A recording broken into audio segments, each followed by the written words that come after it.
In part one of this lecture, we want to begin looking at the nuts and bolts of calculating the pH of strong and weak acids and bases. Now recall from lecture one that we took great pains to distinguish between strong acids and bases and weak acids and bases.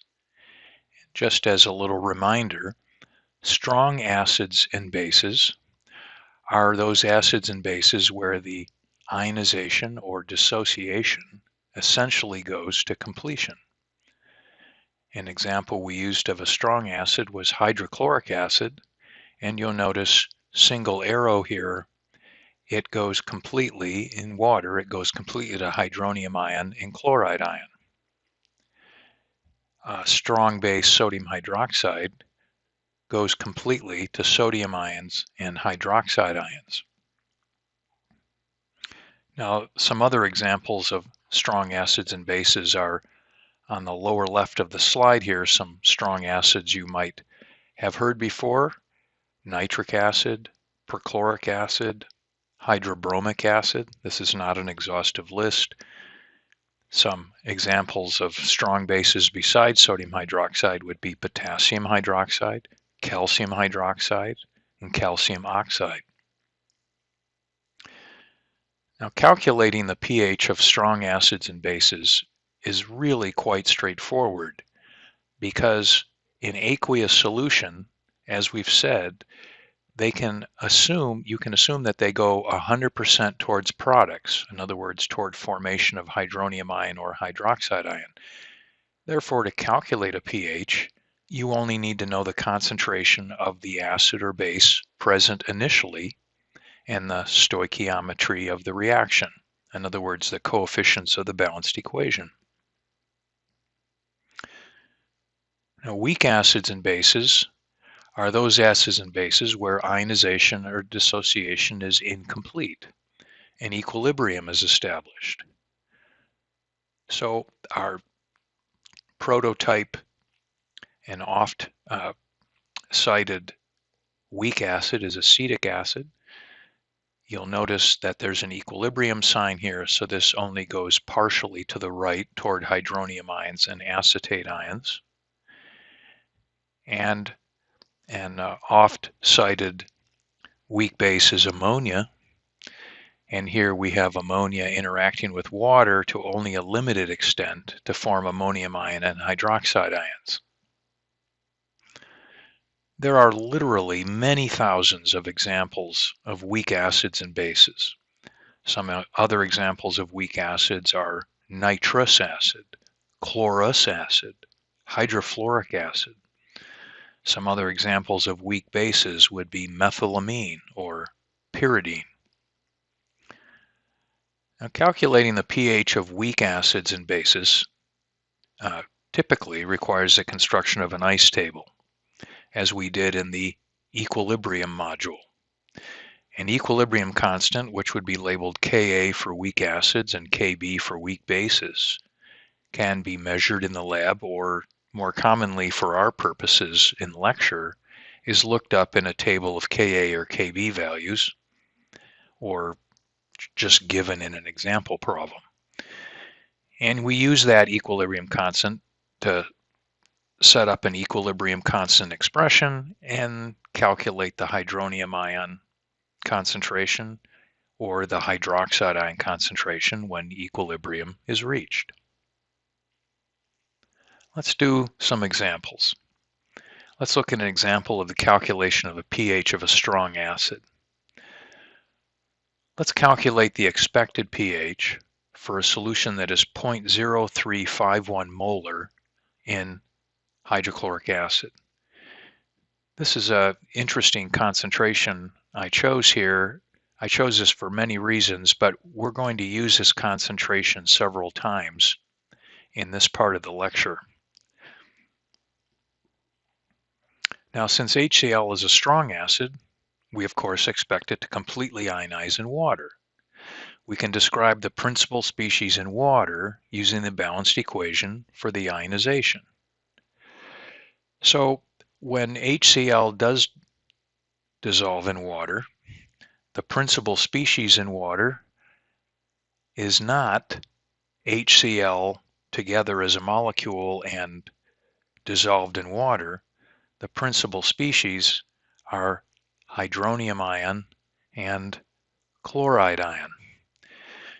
The phrase principal species you'll probably hear a lot, and it's used to just identify what is the most prevalent form of an acid or a base in solution. And here the most prevalent form of HCl is not HCl in water because it completely ionizes. The most prevalent form is hydronium ion and chloride ion.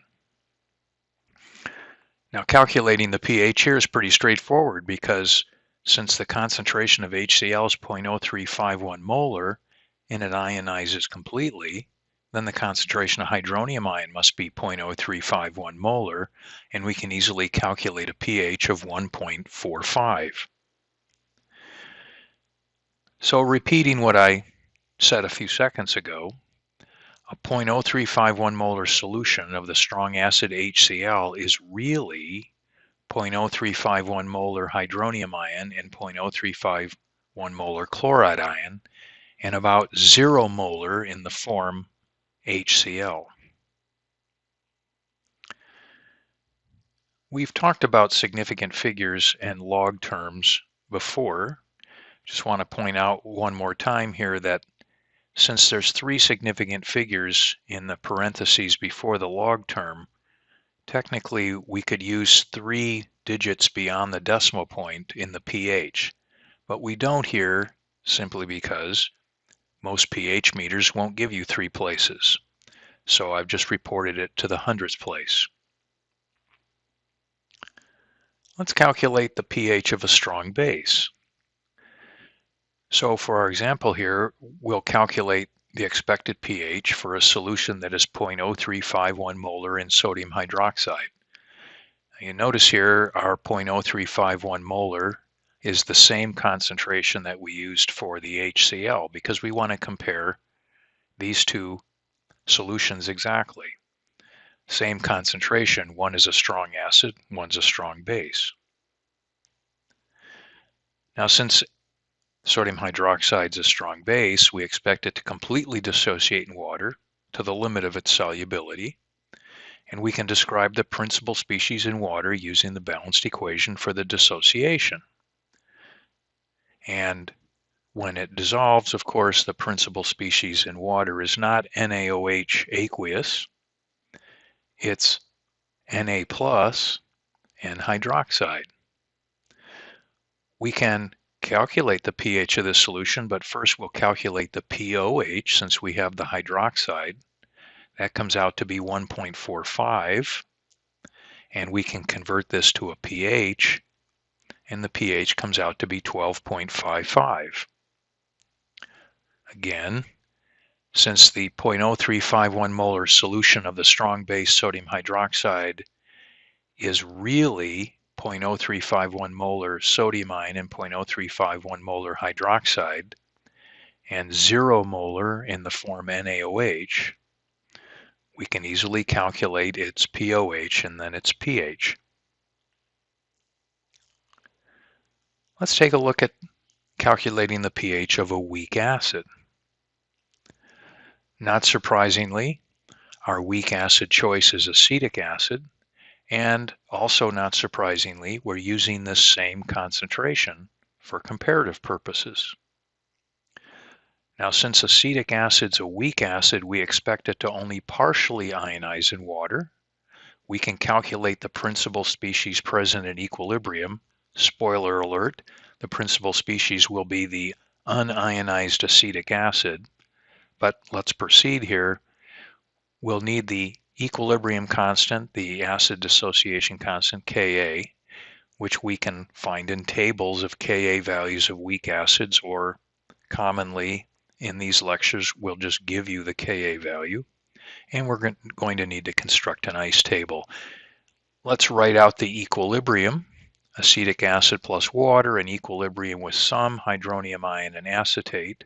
Remind ourselves that the equilibrium constant or Ka value we'll need, and it's 1.8 times 10 to the minus 5. This is fairly small, so right at first you know that it's going to favor the left side, but let's figure out what the concentrations are at equilibrium. So we set up an ice table. We put in the initial concentration of acetic acid given. We remember that H2O with the liquid phase here is not going to be part of this calculation. We remember that at the beginning, before any ionization occurs, that we'll have no acetate in solution. Now, strangely, I'm going to put, instead of just 0 under the hydronium ion, I'm going to put very close to 0. And the reason I'm going to do that is just to remind you that, as you recall, water itself can produce a very small amount of hydronium ion, even before accounting for any hydronium ion formed from the acetic acid. However, you also remember that that concentration of hydronium ion from just water autoionization is extremely small. And it's so small that we say it's essentially 0. So I put this here just to remind you of the fact that it wouldn't be exactly 0, but we're going to treat it as 0 for all intents and purposes. Now let's fill in our change row, and we can then fill in our equilibrium row, and we have a calculation that is hopefully starting to look familiar.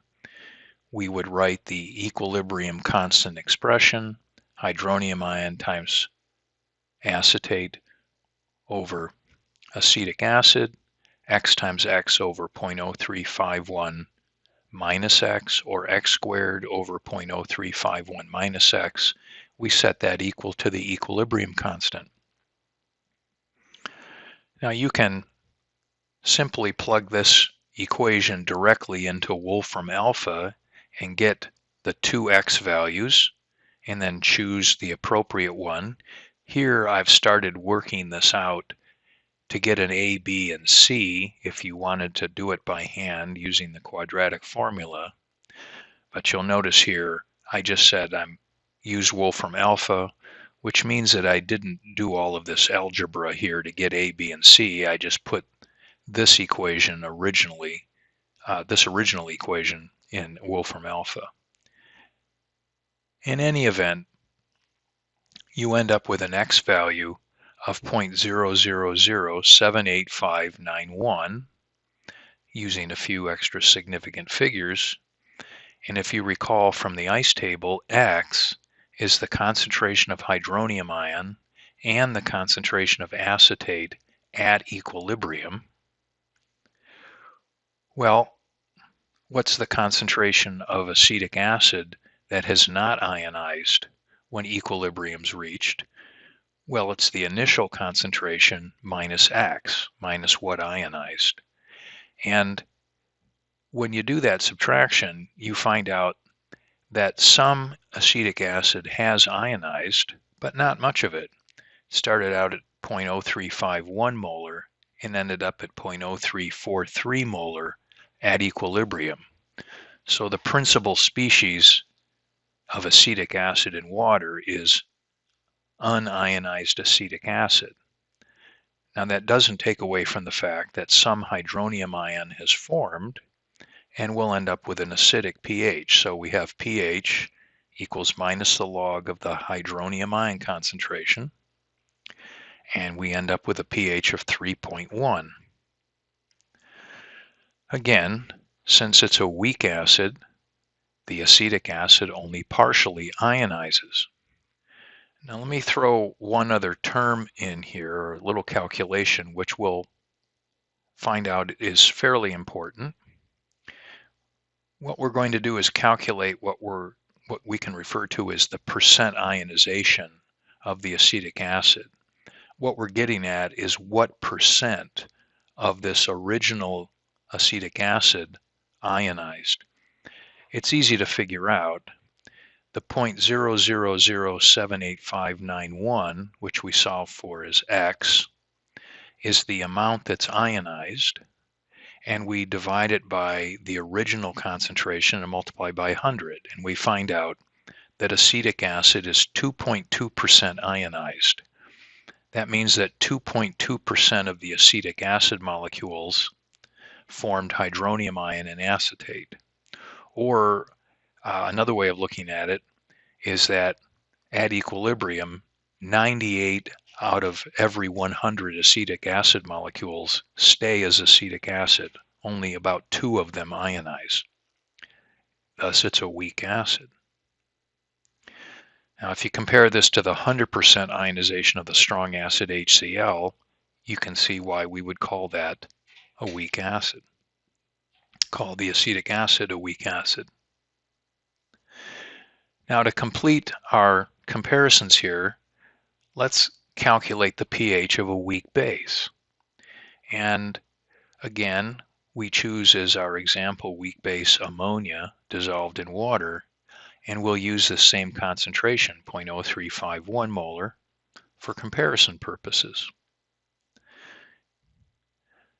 Now, since ammonia is a weak base, we expect it to only partially ionize in water, and we can calculate the principal species present at equilibrium, which will be unionized ammonia dissolved in water.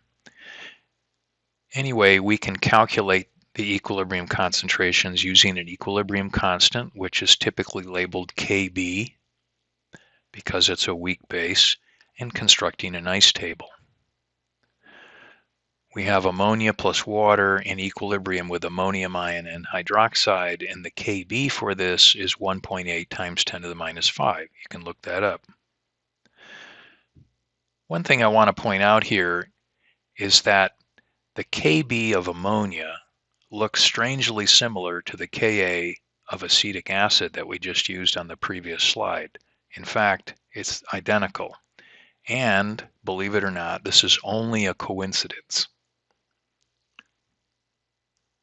Let's set up our ice table, and since the initial concentration of the weak base is the same as the concentration we used of the weak acid, and since the Kb of the weak base is coincidentally equal to the Ka of acetic acid that we used on the previous slide, this ice table is going to look fairly similar. In fact, it'll look pretty identical, except for you have to remember on the right, we're forming hydroxide. And here I put that the initial concentration of hydroxide is not exactly 0, it's close to 0, for the same reason we had that little about symbol in front of the hydronium ion concentration on the previous slide. Recall that water itself can produce a very small amount of hydroxide, even without ammonia being involved. But again, remember the contribution of water itself makes to the hydroxide ion concentration is quite small, so we effectively say there's no hydroxide to start with. If we finish this ice table, this looks strangely similar.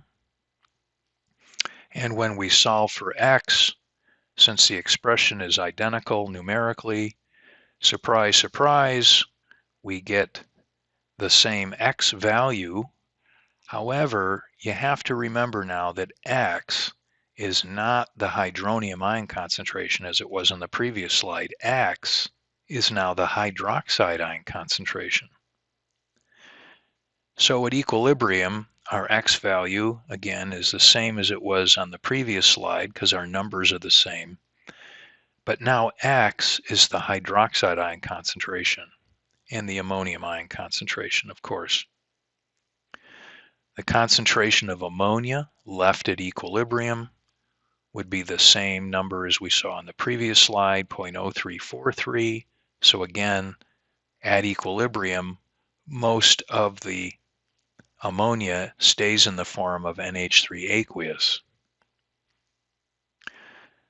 When we go to find the pH, we have to remember that we have the hydroxide ion concentration. So first we'll find the pOH, and then find the pH, and the pH turns out to be 10.9. Again, since it's a weak base, ammonia only partially ionizes, and we can calculate a percent ionization, which again is 2.2% because of the fact that the Kb of the ammonia in the initial concentration are the same as what we used for the acetic acid. But in any event, the most important thing to remember is that this is a weak base. It only partially ionizes. Its percent ionization is 2.2%, which you could compare to the 100% dissociation of the strong base, sodium hydroxide. So let's do a summary to this point. What we have here is a table, and I have our strong acid HCl, our weak acid acetic acid, our weak base ammonia, our strong base sodium hydroxide. Remember, when we calculated the pH of these solutions, all of these solutions had the same concentration.